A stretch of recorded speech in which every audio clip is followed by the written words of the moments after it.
আজকে পেঁয়াজের পাতা দিয়ে অনেক সুন্দর একটা রেসিপি করব।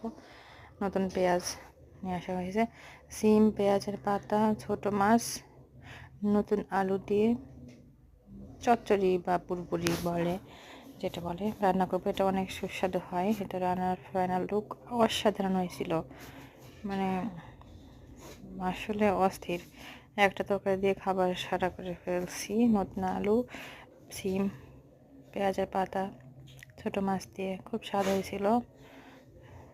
পেট ভরে তৃপ্তি করে খাবার খাইছি, আলহামদুলিল্লাহ।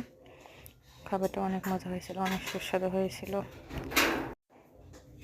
তো খাওয়া দাওয়া শেষ করে ঘুরতে গিয়েছিলাম যমুনার পাড়ে।